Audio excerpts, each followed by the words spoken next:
tentang proses produksi nih Pak yang pertama. Biasanya kalau dalam acara itu Pak, siapa saja sih Pak biasanya terlibat dalam suatu proses produksi itu? Kru-krunya mungkin? Ya, proses produksi itu mulai dari pengarah produksi, Ya. ya, kemudian ada penanggung jawab produksi, kemudian produksi, ada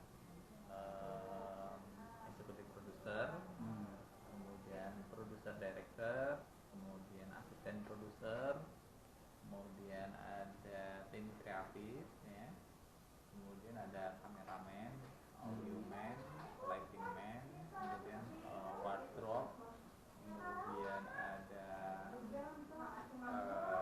make up, ya, dan supporting produksi yang lain, ya, seperti floor director, kemudian properti, dan seterusnya gitu. Jadi cukup banyak sih, tergantung acaranya juga gitu. Itu kan siapa saja tuh Pak yang terlibat. Nah kalau sistemasinya nih Pak, setiap acara itu biasanya memiliki garis besar yang bersama atau setiap acara itu beda-beda sih Pak proses produksinya? Produksi kan ada 3 ya, dari pre-production, production, dan post-production. Pre-production itu tahap sebelum produksi, biasanya mulai dari brainstorming, perencanaan, kemudian membuat konsep acaranya seperti apa, kemudian tahapan berikutnya itu produksi itu pengambilan gambaran suara, ya, tadi studio, tadi luar studio, dan kemudian terakhir itu pasca produksi, biasanya terdiri dari editing, ya, baik itu offline maupun online, kemudian ada subtitle, kemudian ada mungkin animasi grafis atau animasi, efek, dan sebagainya. Itu bisa dilakukan pada saat pasca produksi. Ya meskipun acara beda-beda genre, sistemasinya tetap sama, garis besarnya sama ya Pak? Production, dan post production. Oke. Lalu sekarang kita masuk ke pertanyaan tentang pembiayaan nih Pak satu program. Biasanya kisarannya kalau kita mau bikin acara yang layak tampil di TV nih Pak, biasanya kira-kira perlu biaya sekitar berapa sih Pak? Bervariasi ya, mulai dari puluhan juta sampai miliaran ya. Karena kan tergantung dari jenis acaranya juga. Ada acara yang sederhana, ada juga acara yang wah gitu ya. Apalagi kalau acaranya mewah ya, tempatnya di PCC misalnya, kan berarti biayanya besar kan. Terus artisnya Agnes Monica, ya kan? Udah mahal banget deh buat bayar artisnya aja kan. Ada Raisa, ada Afgan, ada ini ya kan. Belum lagi nanti apa namanya? Nah masuknya biaya nih Pak, kan kita semua hampir tahu lah ya, biasa TV itu aliran uangnya tuh paling banyak dari iklan ya Pak kebanyakan. Nah biasanya patokannya itu per iklan juga beda-beda ya Pak biayanya yang kita patokin per iklan. Iya, jadi 95% pendapatan televisi dari iklan.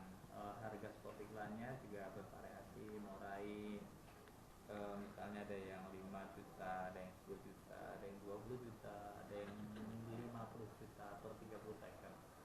Ya, tergantung di program apa dan di jam berapa tayangnya.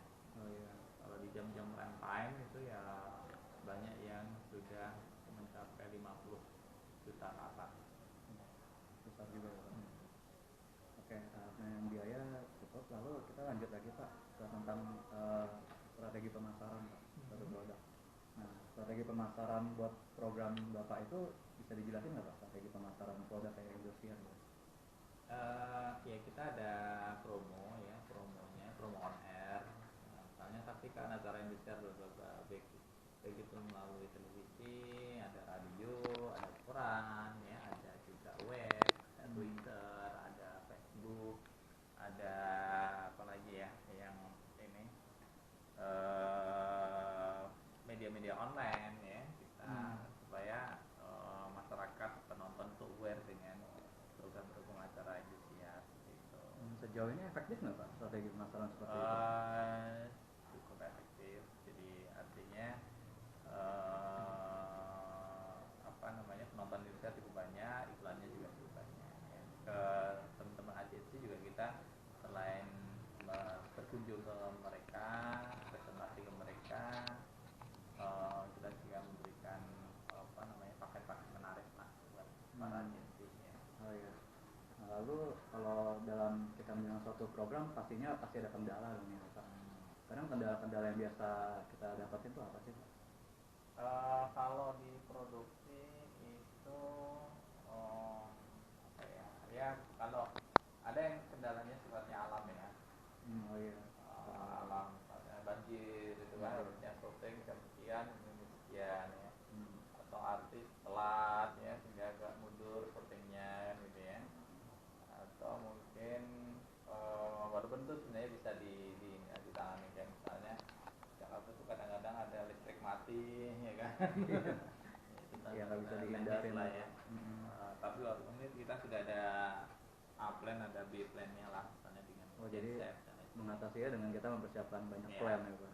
Dalam kita melakukan produksi film pastinya juga atau acara kita harus memperhatikan etikanya nih dengan sangat baik nih ya Pak. Sebelum kita proses acara itu bisa akhirnya on air gitu.